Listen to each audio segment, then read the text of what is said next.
नमस्कार दोस्तों, अंकित sir classes में आपका स्वागत है। आज पॉलिटी क्लास 8 करने वाले हैं और इसमें नागरिकता पढ़ रहे थे। नागरिकता पार्ट 2 पढ़ने वाले हैं। अगर आपने अभी तक चैनल को सब्सक्राइब नहीं किया है तो कर दें और बेल आइकन दबा दें। और कल से हम लोग हिस्ट्री की क्लास भी स्टार्ट करने वाले हैं। कल मंडे है तो कल से हिस्ट्री क्लास भी स्टार्ट करेंगे। और हाँ, एक चीज़ और है, आप कमेंट करके मुझे बता दें, इस वीडियो के लास्ट में कमेंट करके बता दें नीचे कि जो है आप हिस्ट्री में मॉडर्न हिस्ट्री अगर स्टार्ट कराना चाहते हैं तो मॉडर्न हिस्ट्री में कौन से टॉपिक से हम लोग स्टार्ट करें, क्योंकि कई टॉपिक्स मैं आपको करा चुका हूँ ऑफलाइन क्लास में। तो आप बता दें कौन से टॉपिक से हमको स्टार्ट करना है, उसी से करेंगे। और एक रास्ता ये अपनाएंगे कि मैं आपको यहाँ पढ़ाऊँगा और इसके अलावा डिस्क्रिप्शन में उसकी थ्योरी भी लिख दूँगा कि जिससे कि आप अपने नोट्स भी साथ साथ बना सको। ठीक है, तो डिस्क्रिप्शन में आपको थ्योरी मिल जाएगी और आपको समझने का तरीका आपको वीडियो में, तो 2 वीडियो देखकर आप अगर डिस्क्रिप्शन से नोट्स बना लेंगे तो आपको जो है कंप्लीट नोट्स बन जाएंगे आपके घर बैठे ही। नागरिकता पार्ट 2 पढ़ने वाले हैं। अनुच्छेद 8 से लेकर 11 पढ़ने वाले हैं, क्योंकि 5 से लेकर 7 5 6 7 हमने पिछली वीडियो में पढ़ लिया था। अनुच्छेद 8 क्या कहता है? भारत के बाहर रहने वाले भारतीय मूल के नागरिक के अधिकार क्या हैं, जिन्हें हम विदेशी निवासी भी कहते हैं। अनुच्छेद 8 बड़ा इंपॉर्टेंट है। 3 तरह के विदेशी होते हैं, जिन्हें 3 तरह के विदेशी संविधान में माना गया है। हमने अनुच्छेद 8 में जिन्हें रखा है, एक तो एनआरआई होते हैं। आपने खूब सुना होगा कि एनआरआई फिल्मों में सुना होगा, एनआरआई लड़का है, एनआरआई लड़की है, भाई उसकी शादी एनआरआई से हो रही है। आखिर कौन होते हैं एनआरआई? किसको एनआरआई कहा जाता है? हमने नाम सुना है फिल्मों के जरिए, सीरियल्स के जरिए नाम तो सुना, लेकिन होते कौन है एनआरआई, ये भी हमको समझना है। एनआरआई दरअसल वो होते हैं जो बाहर किसी भी पर्पज से कमाने के लिए जाते हैं, परमानेंटली बाहर नहीं, उनकी फैमिली यहाँ रहती है और सारे लोग यहाँ रहते हैं, केवल वो लोग चले गए हैं किसी जॉब के पर्पज से, कमाने के पर्पज से बाहर रहते हैं। मतलब भारत के अंदर, इंडिया के अंदर रहते नहीं हैं, लेकिन है भारतीय ही, कहीं कमाने के पर्पज से विदेश। कहते हैं ना, हमारा लड़का कनाडा में रहता है, हमारा वाला ऑस्ट्रेलिया में रहता है, तो ये कहने का मतलब है कि एनआरआई हो सकते हैं। और हमने लिखा भी कि अनिवासीय भारतीय, नॉन रेजिडेंट इंडियंस कहा जाता है एनआरआई को। ठीक है, तो एनआरआई वो व्यक्ति होते हैं जो बाहर विदेश में रहते हैं लेकिन होते भारतीय हैं, मतलब उनके पास नागरिकता भारत की ही होती है। अगर आप कमाने पर चले जाते हैं तो हो सकता है आपको एनआरआई कहा जाए। अगर आप विदेश में रहते हैं तो आपकी फैमिली यहीं रहती है। एनआरआई और इनमें अंतर क्या है, इसको भी समझेंगे। पहले इसको समझ लेते हैं। पीआईओ क्या होते हैं? पर्सन ऑफ इंडियन ओरिजिन, भारतीय मूल के व्यक्ति।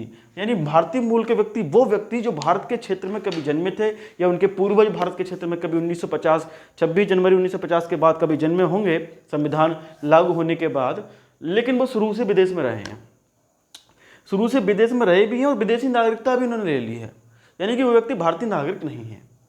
लेकिन यहाँ क्या होता है कि यहाँ पीआईओ के लिए आपको अगर भारत आना था या उस देश में आना था जिस देश का मूल नागरिक हैं, तो आपको 180 दिन का आपको पहले वीज़ा बनता था। 15 वर्ष तक लागू रहता था वीज़ा। एक बार वीज़ा बन जाता था और वीज़ा बन के वो 15 वर्ष तक वैलिड रहता था, 15 ईयर्स तक।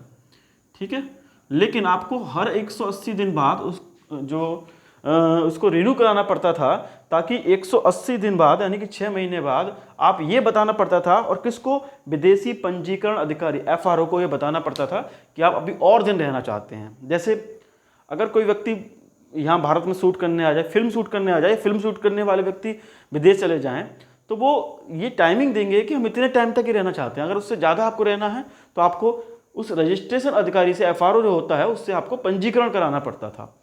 ऐसा यहाँ भी था। और एक बार वीजा बनने के बाद 15 साल तक वो वैलिड रहता था। वो व्यक्ति जो विदेश में रह रहे हैं भारतीय मूल के ही, कहीं ना कहीं उनके नाना नानी, दादा दादी या कोई भी भारतीय मूल के रहे होंगे।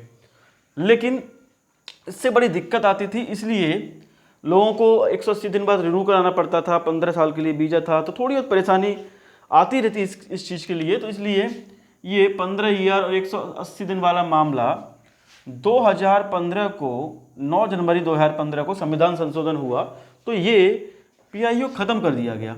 यानी कि अब पीआईओ कार्ड नहीं बनता।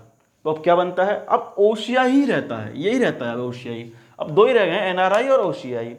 ओसीआई वो होते हैं ओवरसीज सिटीजन्स ऑफ इंडिया, एक तरीके से दोहरी नागरिकता वाले होते हैं। आप कहेंगे भारत में दोहरी नागरिकता नहीं है, एक कार्ड बनता है। दोहरी नागरिकता भारत में है नहीं, लेकिन दूसरे देश में आप रह रहे हैं तो एक दोहरी नागरिकता की तरह रह सकते हैं। कैसे भी देखेंगे इस पर भी, इसको कहा था भारत के सीमा पारीय नागरिक। ओसीआई कार्ड वाले वो व्यक्ति होते हैं जिनका एक बार वीजा बन जाए, फिर उनको दोबारा रिन्यू कराने की जरूरत नहीं है, यानी 15 साल वाला कोई झंझट नहीं है, आजीवन तक वीजा रहता है। इसके अलावा 180 दिन तक का कोई झंझट नहीं है, हमेशा के लिए आप आ जा सकते हो, कभी भी कोई भी काम कर सकते हो। यानी कि एक तरीके से नागरिक ही होते हैं, नागरिक की तरह ही रहते हैं। तो आप कहोगे कि भारतीय मूल नागरिक जो होता है जैसे हम हैं, और ओसीआई वालों में अंतर क्या है? कुछ अंतर होते हैं। जैसे पीआईओ या ओसीआई वाले एनआरआई वालों को वोट डालने का अधिकार है। एनआरआई पहले वोट भी नहीं डाल सकते थे, अब वोट डालने का अधिकार है उनको। लेकिन एनआरआई को तो लगभग सब सारी चीज़ें मिल जाती है जो हमें मिलती हैं, क्योंकि वो है तो भारतीय ही, केवल भारत में नहीं रह रहा है, विदेश में रह रहा है, लेकिन है भारतीय ही। इनको क्या क्या चीज़ें नहीं मिलती, जैसे पीआईओ कार्ड, ओसीआई कार्ड वालों को। यानी कि पीआईओ कार्ड या ओसीआई कार्ड वाले वो व्यक्ति होंगे, उन्हें पहली बात तो ये है कि भारतीय नागरिकता उनके पास नहीं है, तो भारतीय नागरिक तो वो नहीं समझे जा सकते पूर्ण तरीके से, इसलिए उनको वोट डालने का अधिकार भारत में नहीं है। किसको? ओसीआई वालों को और पीआईओ वालों को। ओसीआई और पीआईओ को भारत में वोट डालने का अधिकार नहीं है। और दूसरी बात यह है कि भारत में कृषि या बागानी जमीन खरीदने का अधिकार नहीं है। प्रॉपर्टी तो आप खरीद सकते हो, लेकिन कृषि के हेतु या बागानी के लिए जमीन नहीं खरीद सकते। तो ओके। तीसरी बात यह है कि अनुच्छेद 16 कहता है समानता का अधिकार, समता का अधिकार, समानता का अधिकार। उस 16 में किस में? अवसर की समानता है। मतलब एक तरीके से मैं सिंपल से भाषा में कहूँ कि इन दोनों लोगों को भारत में संवैधानिक पद पर भी नहीं चुना जाएगा। कोई भी पद जो लाभ का पद हो उस पर भी नहीं चुना जाएगा, संवैधानिक पद हो उस पर भी नहीं चुना जाएगा, सरकारी नौकरियों से भी आप कह सकते हैं पर वंचित रह सकते हैं। तो कुल मिलाकर वोट डालने का अधिकार नहीं है, या ज़मीन खरीदने का अधिकार नहीं है, नौकरी का अधिकार नहीं है, ये कुछ इस तरह की चीज़ें नहीं है अनुच्छेद 16 जिसमें शामिल होता है मौलिक अधिकार में। बाकी लगभग सब तरह की सहूलियत इनको मिलती हैं। जैसे शिक्षा इनको मिल जाती है, भारत में शिक्षा लेना चाहते हैं ले सकते हैं, कहीं भी ले सकते हैं, उस देश में भी जहाँ पर हैं शिक्षा मिल सकती है। बैंक में खाता खोल सकते हैं, पैसा जमा कर सकते हैं। बैंक को पैसा किससे नहीं चाहिए? सबसे चाहिए। इस तरह की तमाम चीज़ें लगभग सब कर लेते हैं। एक एग्जाम्पल देखूँ, जैसे आलिया भट्ट है, अक्षय कुमार है, कनाडा की नागरिकता है। अक्षय कुमार के पास भारत की नागरिकता नहीं है, लेकिन उनके पास कार्ड बना हुआ होगा। जबकि जैकलिन फर्नांडिस से भारत की नागरिकता नहीं है, लेकिन फिर भी भारत में रह रहे होते हैं, लगातार सालों से रह रहे होते हैं। कोई दिक्कत नहीं है, क्योंकि ये लिमिट नहीं है, ख़त्म कर दी सारी लिमिट। आप रह सकते हो, लेकिन कुछ चीज़ें वोट नहीं डाल सकते, कृषि नहीं, खेती नहीं कर सकते, इसके अलावा संवैधानिक पद पर नहीं आ सकते, आसीन नहीं हो सकते। कुछ इस तरह की जो है 2-4 चीज़ें आप नहीं कर सकते, बाकी सब कर सकते हैं। ठीक है, तो ये तीनों में अंतर होता है। एनआरआई तो खैर लगभग सब कर ही लेते हैं। अनुच्छेद 9 समझते हैं। किसी अन्य देश की नागरिकता स्वेच्छा से अर्जित करने पर भारतीय नागरिकता आपको खत्म कर दी जाएगी, क्योंकि भारत के अंदर एकल नागरिकता है। अगर आप किसी दूसरे देश की नागरिकता लेते हैं, ग्रहण कर लेते हैं स्वेच्छा से, अपनी इच्छा से, मेरा मन कर रहा है अमेरिका में रहूँगा, मैं तो अमेरिका की पसंद आ गया कोई मुझे, तो मैं अमेरिका में रहूँगा, तो आप रह सकते हैं अमेरिका में। और आप क्योंकि आप अमेरिका में रह रहे हैं, आपने भारत को भी नहीं बताया, तो भारत आपकी नागरिकता स्वेच्छा से खत्म कर देगा। बोले कि साहब आप रहने के इच्छुक नहीं है तो कोई बात नहीं। लेकिन यह पॉइंट समझना, स्वेच्छा से। अगर दूसरा देश आपको नागरिकता दे रहा है तो आपकी नागरिकता खत्म नहीं की जा सकती, तो आप दोहरी नागरिकता यूज कर सकते हैं। लेकिन आप अपनी मर्जी से नागरिकता ले रहे हैं दूसरे देश की, तो आपकी नागरिकता खत्म कर दी जाएगी। अनुच्छेद 10 का कहता है संसदीय विधान के अलावा किसी अन्य रीति से नागरिकता नहीं छीनी जाएगी। संसदीय विधान का मतलब है केवल संसद ही आपकी नागरिकता छीन सकती है, और कोई नहीं छीन सकता, कोई व्यक्ति तक नहीं छीन सकता। मेरी इससे दुश्मनी है, मैं इसको नागरिकता से खत्म करता हूँ। जैसे मोदी जी या सरकार में है, तो सरकार का कोई व्यक्ति कह दे साहब ये विरोधी व्यक्ति है, जो है विरोधी टीम का है, मैं इसकी नागरिकता खत्म कर सकता हूँ। नहीं कर सकते जब तक संसद पास ना करे। तो केवल संसद खत्म कर सकती है नागरिकता को। और नागरिकता संबंधी कानून बनाने का अधिकार भी केवल संसद को है। कोई कानून बनाएगी, कोई नियम बनाएगी, जैसे सीए बना दिया, सीए एनआरसी, एक नया कानून हमने बनाया, तो वो किसको अधिकार है? संसद को अधिकार है, कोई और नहीं बना सकता, केवल संसद को। संसद में लोकसभा, राज्यसभा, राष्ट्रपति तीनों की सहमति के बाद बनता है। जैसे आप जानते होंगे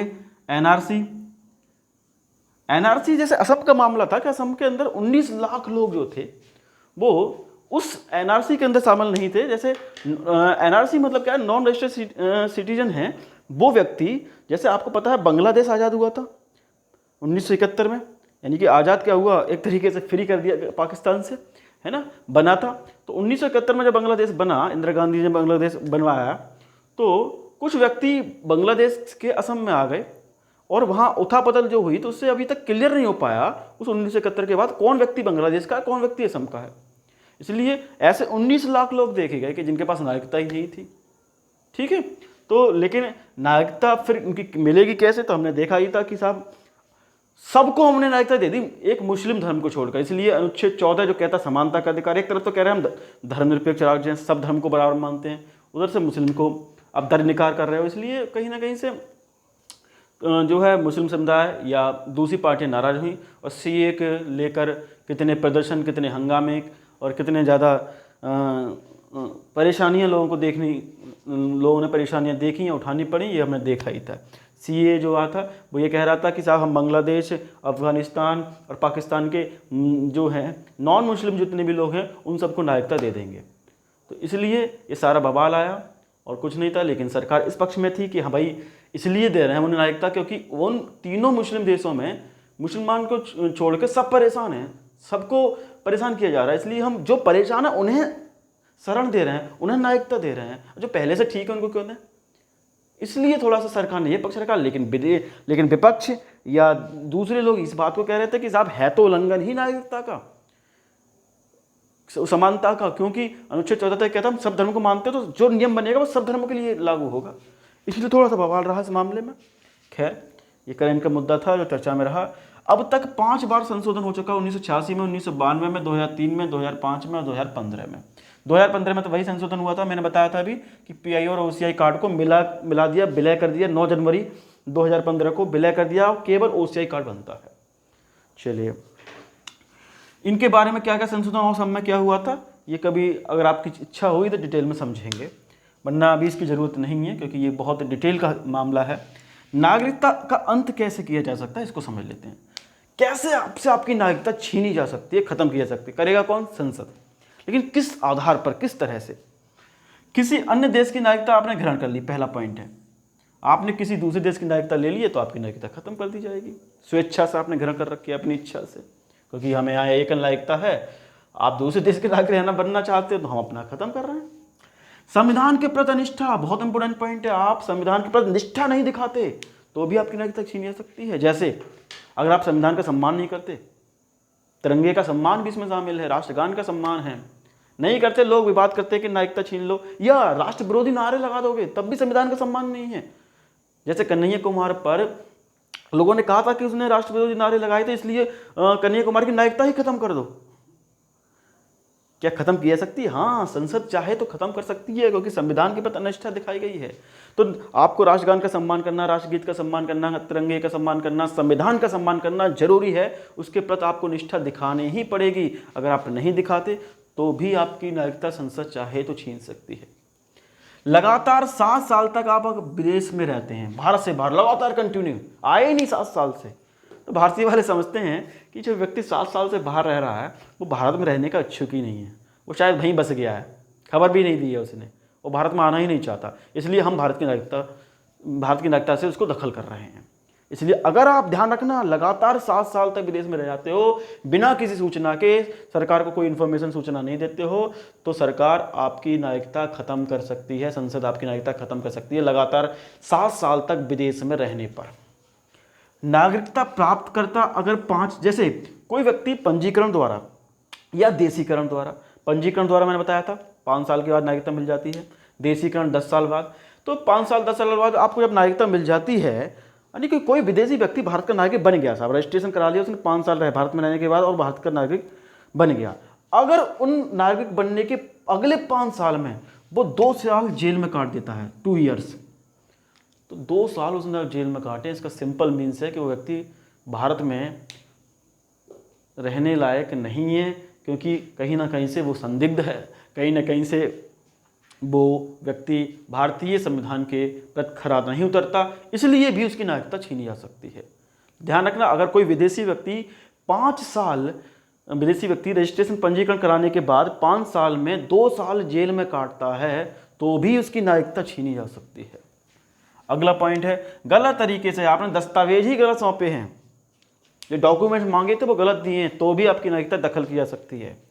और अगला है, युद्ध काल में शत्रु की सहायता करने पर। अगर आप युद्ध काल में शत्रु की सहायता, अगर मान ली भारत से पाकिस्तान का युद्ध है तो आप पाकिस्तान की सहायता करते हैं, चीन से युद्ध चीन से की सहायता करते हैं, तो भी आपकी नागरिकता आपकी छीनी जा सकती है, ख़त्म की जा सकती है। एग्जाम्पल रामायण में रावण ने विभीषण की नागरिकता ख़त्म कर दी थी। बोले साहब शत्रु की सहायता करी है तूने, मेरे दरबार से या मेरे राज्य से बाहर हो जा, मेरे राज्य का नागरिक ही नहीं है तू, है ना। तो ऐसा युद्ध में अगर आप दूसरे देश की सहायता करते तो भी आपकी नागरिकता खत्म की जा सकती है। चलिए, नागरिकता का टॉपिक खत्म हो चुका है। अगला टॉपिक मौलिक अधिकार का होगा, ठीक है। तो मौलिक अधिकार में हम लोग समझेंगे, बहुत इंपॉर्टेंट टॉपिक है, कल से इसको स्टार्ट भी करेंगे। और मैंने आपसे पूछा है कि स्ट्रीम में हम कहाँ से स्टार्ट करें, तो आप वीडियो में कमेंट करके बता दीजिएगा नीचे कि कहाँ से, कौन से लेसन से, कौन से चैप्टर से हम लोग जो है मॉडर्न हिस्ट्री स्टार्ट करें। अगर आपने चैनल को सब्सक्राइब नहीं किया है तो कर लें जी, सब्सक्राइब कर लें चैनल को। मैं कह रहा हूँ आपको बहुत बहुत ज़्यादा जो है इम्पोर्टेंट चीज़ें मैं आपको देने वाला हूँ, कुछ ना कुछ तो बेहतर मिलेगा ही आपको। 1 रुपये की भी चीज़ मिली है तो भी आपको सब्सक्राइब करने का फ़ायदा है, क्योंकि सब्सक्राइब करने में कुछ नहीं जाएगा। दूसरी बात यह है कि जो है मुझे लगता है कहीं ना कहीं से आपको अगर 1% भी पसंद आता है तो शेयर करिए। धन्यवाद।